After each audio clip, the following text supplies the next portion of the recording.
We Yo, what's going on, guys? It's your buddy Double D, and today I'm bringing you another weapon review. We're going to be talking about the black market Ak-74, which is a weapon that you get from the vendor upstairs in your base of operations. You can buy the blueprint for 180 Phoenix credits, and as far as assault rifles go, it is definitely worth it. It is my favorite assault rifle in the game, and we're going to take a look at why that is and some of the attachments that you need to put on your black market Ak-74 to make it a beast. So let's jump right into it. We're going to strip these attachments off of it so we can see it compared to the Caduceus and the Liberator.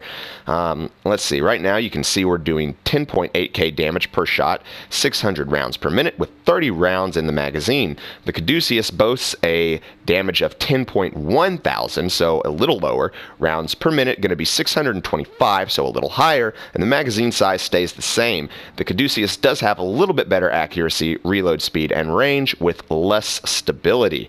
Jumping down to the Liberator, you see that we have the lowest damage rating at 8,026. The rounds per minute are the fastest at a whopping 850. Magazine size, again, sitting at 30 rounds in the mag. The accuracy, reload speed, range are all a little bit better, and the stability is the same. So let's go ahead and look at why I like this black market better. First and foremost, let's talk about accuracy versus stability, just so you guys know what I'm talking about in this video.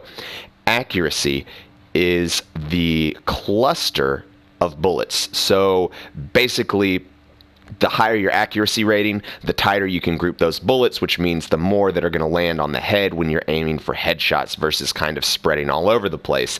The stability increases the handling, aka the kick of the weapon, so basically the recoil. So that's important to note as we move forward. Before we get into the attachments and why I like this gun the best, let's take a look at the kick for the weapon. We're going to aim at our buddy right here, and I'm not going to control anything. Let's see how this goes. And you can see that's got some pretty serious vertical kick and a little bit to the right. Now let's go ahead and we're gonna control it. Sorry. So that's pretty good. One thing I do want you to note: watch the reticle. Watch how much it opens up. So you see it opens up pretty wide there, and that means that those bullets are going to be spread out even when I am staying on the target. Now, just keep that in mind. We'll revisit that later. Why do I think this gun is better? Oops, wrong one. Why do I think this gun is better than the Caduceus and the Liberator? Well, just like any crafted weapon, I really feel that it outshines the named weapons because these are fixed talents: cool-headed, restored, competent, dominant, and they come with some very awkward I say awkward skill requirements because I'm not spec'd into very high skill power right now. So I would have to move a lot of things around to unlock those. And even then, I'm going to be compromising my DPS because I'm going to have to take away from either my firearms or my stamina to increase my skill power. And what you get for unlocking that really in the long run isn't worth the compromise in DPS, in my opinion.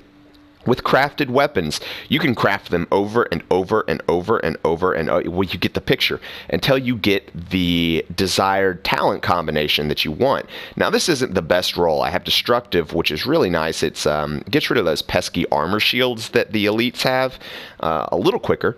I'm doing 18% more damage to those shields. Determined, killing a target reduces skill cooldowns by 8.5, and you see again I do not have the skill power to unlock that. And then Restored, killing a target with this weapon removes all negative status effects. So that's not bad. If I really wanted a really good black market Ak-74, I would craft it over and over again. However, I'm in the process of trying to get a really good AUG. So let's look at my Navy MP5, for example. I crafted like 15 of these to get the rolls that I got, and that is Vicious, critical hit chance is increased by 13% when at full health. Deadly, critical hit damage is increased by 26%. And Ferocious, damage against elite and named enemies is increased by 13%. So that is the benefit to being able to craft weapons, is you can craft them as long as you have the materials over and over again until you get a really, really good roll like I have on my MP5. So let's jump into some attachments now that we understand why I like a crafted weapon better than a named weapon. you're going to get a lot of people. We're going to start with the magazine size, and you're going to get a lot of people that are telling you you need critical hit chance on your magazine. They're incorrect. And the reason that they're incorrect is this. Look, we've got two magazines here. I've got extended magazine with a 95.5% increased magazine size, so it's going to jump me up to 58 bullets and a 6.5 critical hit chance.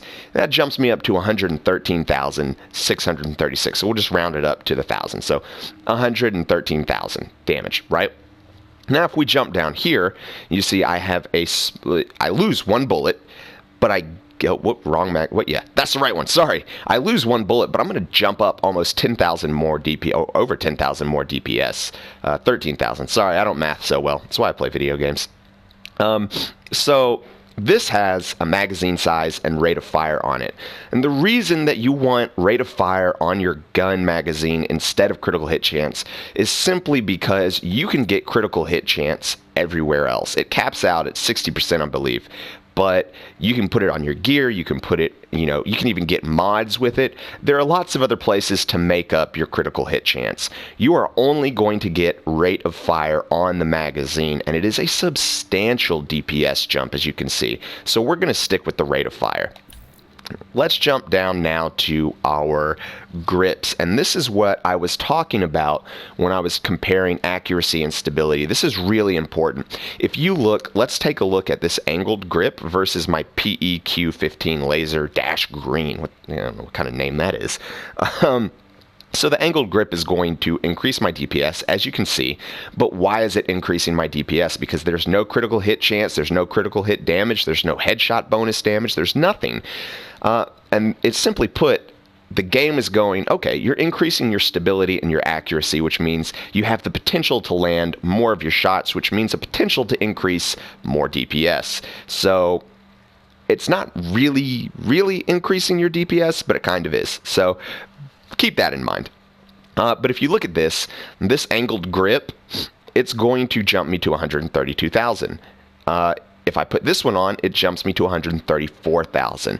But understanding what accuracy, hipfire accuracy, stability means, stability, as we covered before in the video, is going to decrease the kick of the weapon. So it's going to be easier to stay on my target.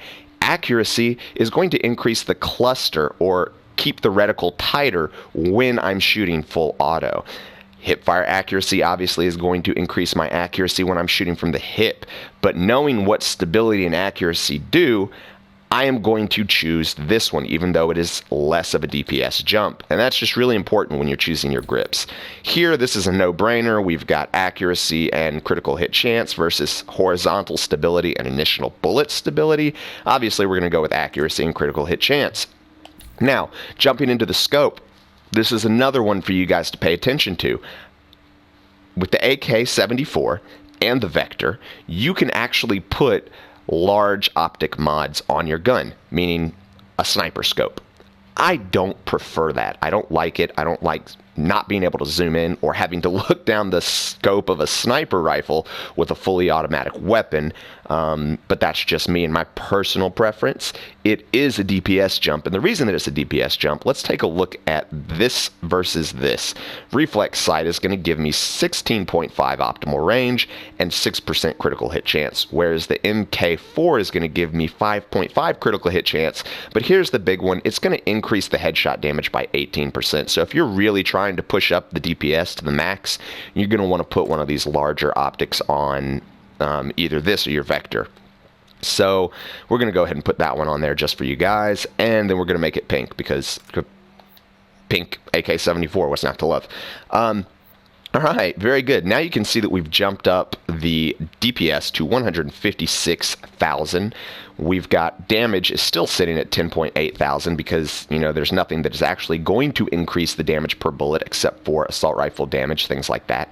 The rounds per minute have jumped up to 775. So even with the rate of fire magazine, we're still trailing behind the Liberator, but that's okay because the Liberator's freaking bullet hose. And we've got 57 rounds in the magazine. Bear in mind, you can go higher. I don't have a 100% magazine size increase. If I did, that'd be awesome. But I don't, so just, yeah. All right. So let's take a look at how this gun fires now. Now remember, I told you to pay attention to how the reticle jumped last time. Let's look at how the reticle jumps now. And by jump, I mean opens up. So you see right at the beginning, it's going to stay nice and tight. Just like that. And that's why understanding accuracy versus stability is important for us. Anyways, I hope you guys enjoyed the review. I hope you guys pick up a black market Ak-74 in your future. It is a wonderful gun. If you enjoyed the video, do me a favor, subscribe and thumbs up, and I will catch you guys in the next video. Double D out.